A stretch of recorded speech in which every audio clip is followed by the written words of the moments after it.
Alright, so today we're just going to be working on finishing some stuff up, just little things, leaks that I had, finishing the oil change, checking out the tune in Megasquirt Tunerstudio, making sure all my outputs are good. Just small stuff until we can eventually get closer. I think I'll be adding some stickers tomorrow and just really small stuff. I got a Z32 master cylinder on the way, and so we'll go ahead and be installing that tomorrow. Hopefully, depends. I got some other things to do, but hope you guys enjoy this video. No time lapse this time. Camera's acting weird. I definitely need to be trying to get some more time lapse for you guys, because otherwise it's just me talking. It's a pretty boring video, so I know how it is. Alright, thanks for watching. Hope you enjoy. Alright, what we're doing today is we're going to go ahead and let's open this guy here. Might as well turn this on. We are going to change my Tach output in here because it wasn't set to the correct output.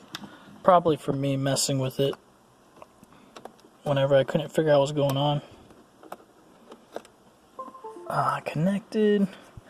I'll go ahead and put some power. If you own a 240, you know this struggle here. There we go. Alright, so we're getting readings. It says 41 degrees coolant temp. So, settings. General settings here. See if I can find it. Maps, sensor, speed, density. I don't think it's here. Let's go to tools. Tools. GPS. Nope. It's got to be over here. Oh, here we go. Tach output. Whoop. There we go. And I had output 2 for some reason. I think it was when I was messing with it. Boom. There we go. Normal. Good to go. Yeah. When it says settings change require power cycle, obviously you just bring power off, power back on, and boop, updated. Now I gotta come up here, make sure gotta calibrate my coolant temp sensor. And looks like I did it the other day. I'm going to go ahead and pause it and look at my correct sensor outputs, make sure that I did the correct resistance and stuff. Alright, so I went ahead and updated the resistance here and also temperatures. I had it as a 95 to 98, and the guys at DIY went ahead and showed me on their website they actually had the correct sensor resistance. You can also check your resistance. There we go. Your resistance is here. It's hard though. You got to boil water first. Whatever temperature, usually take it in your house. Do like room temperature, and then see the resistance on it, and then heat it up a little bit. Have a thermometer to see what temperature the water is and the resistance, and then you want to heat it up to boiling and then take another one. You want 3 different settings, that way you've got like a high and a low. And this one does a pretty good job because it goes all the way to 230, which hopefully it never gets to that point. If it does, well, like every other 240 guy, that just means it's time to swap for something hopefully better. You never know with these things though. So, I'm not sure if this is correct. I think this is wrong, because I'm looking at it now,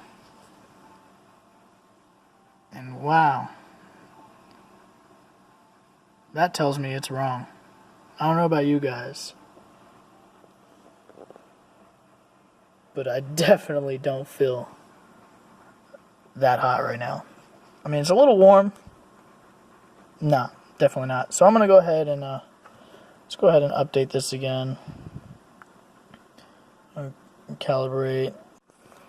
Alright, so I went back to the settings I had before. I found this on the DIY website, but this is for the 95 to 98 240s, which I don't know if they use the same sensors or not. We're getting 46, which is close to the temperature it is in here. It's about 34 outside, and got the garage closed and a little tiny space heater on. So that's that for now. You can see here, there is something wrong with my sending unit. I don't know about you guys, but that does not look right. So I'm going to go ahead and probably try a new sensing unit and just use the same gauge, hopefully. But if you see here, you're probably like, what the heck happened here? Well, I was running it last winter, and it was my daily at the time, and the only car I had. I ended up having to sell a different vehicle for other reasons, but I wanted to have heat, and I didn't want to burn up the gauges, so I just drilled a few holes in there, make sure I don't burn up the gauges, and it seemed to do pretty fine, and no overheating of the gauges or anything. But yeah, let's turn this off. So we'll figure this out later. I'll message Alright, so we've got a leak from that coolant line that goes to the turbo. Wraps around. I've got it. I'll show you. It seems like it's leaking from the line itself. And here it is going to the heater hose teed off. See that loop? Got plenty of extra line to cut.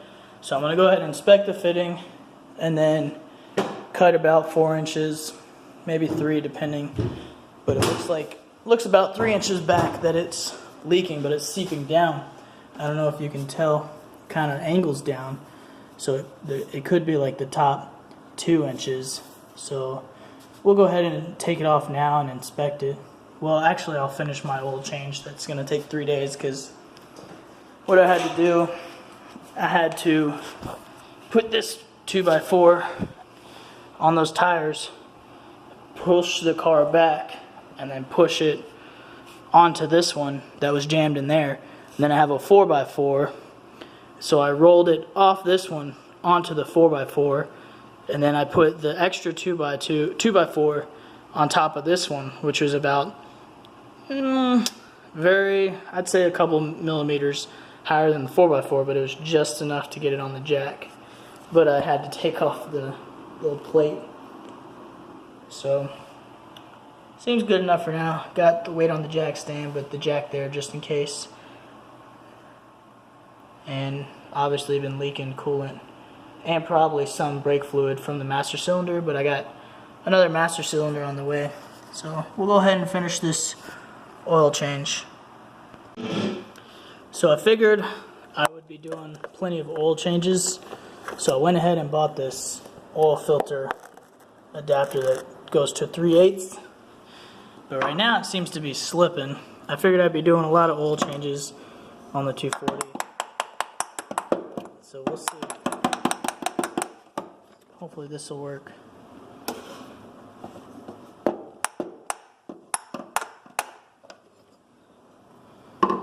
Let's see. I don't have an extension on it right now because honestly I don't need one. Nope.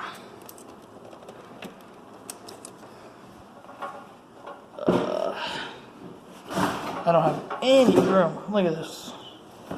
Just kind of jamming my feet. Got a fireplace right here. Oh my gosh. Alright, I'm going to try to get this without the camera. Alright, it's a success. We got it off. Yep.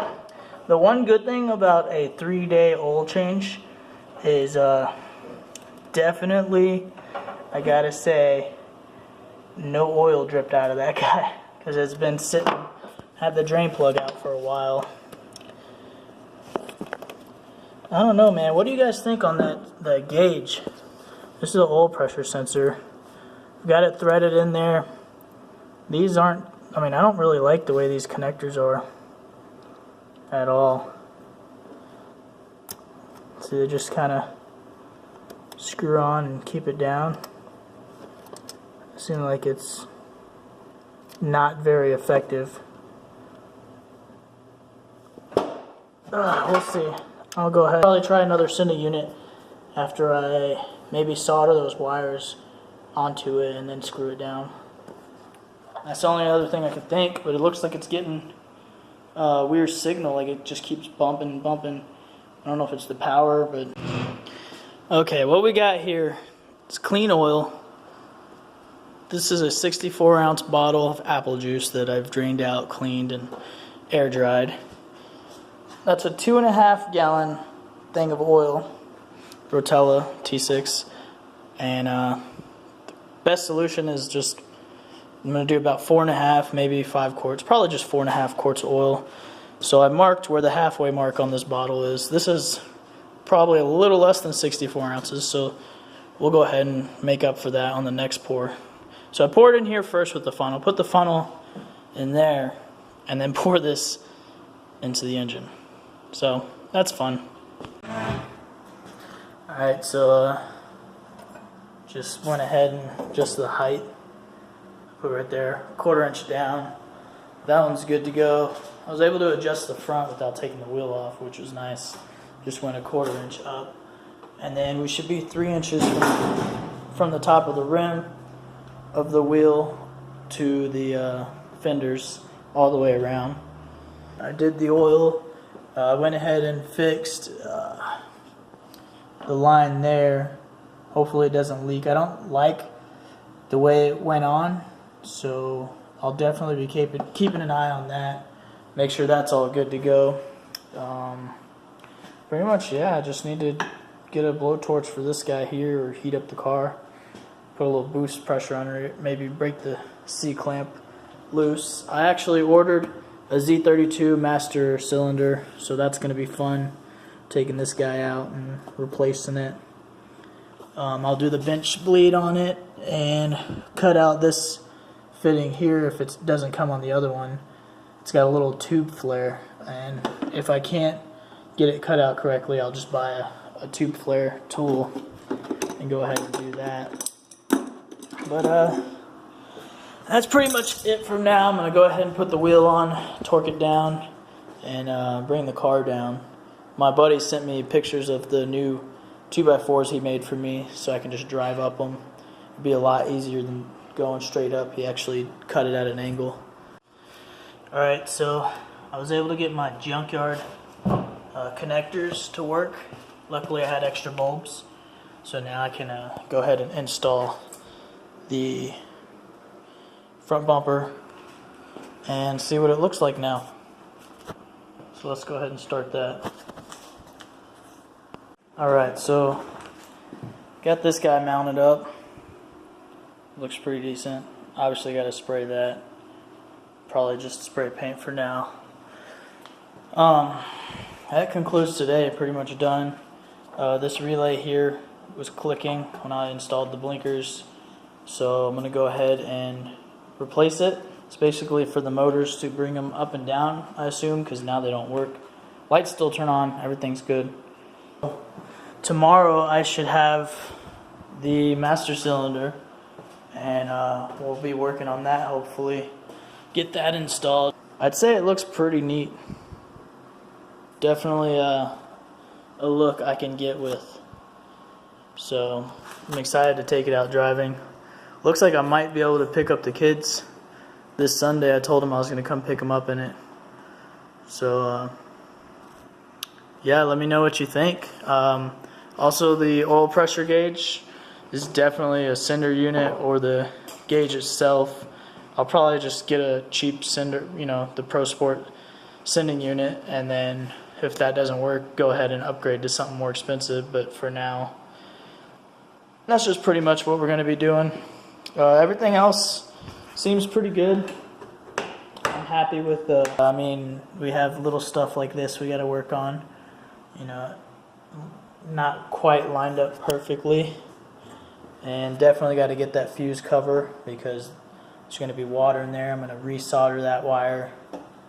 And yeah, actually that's power, so I'm going to have to cover that up real well also. But other than that, everything came out pretty good. And we'll see. We'll see what happens next. I'm going to do some stickers probably tomorrow if I have extra time. But oh, and then I got to do some Bondo back there for the old wing, and just small stuff really now. All right, thanks for watching.